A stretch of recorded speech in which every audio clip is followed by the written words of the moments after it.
નવસારી જિલ્લાના ગણદેવી તાલુકામાં વર્ષોનો પ્રાણ પ્રશ્ન બનેલ રખડતા ઢોરો શહેરીજનો માટે આફત બન્યા છે।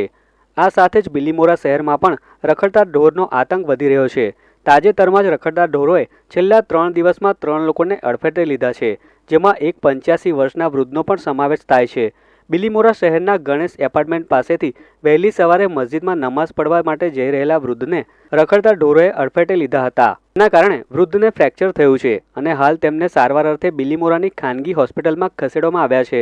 એવી જ રીતે છેલ્લા 2 દિવસમાં બિલીમોરા શહેરના જુદા જુદા વિસ્તારોમાં રખડતા ઢોરના કારણે અનેક બનાવો સામે આવ્યા છે, પરંતુ પાલિકાના સત્તાધીશોએ આના ઉપરથી પણ કોઈ બોધપાઠ લીધો નથી અને શહેરમાં રખડતા ઢોર હવે સ્થાનિકો માટે માથાનો દુખાવો બની ગયા છે।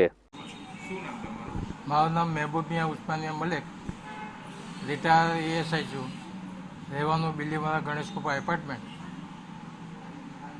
અને ગુરુવારના રોજ મારા ફાધર ઘરેથી નીકળી સ્ટેશન મસ્જિદ આગળ મીનાર મસ્જિદમાં નમાજ પઢવા માટે જતા હતા।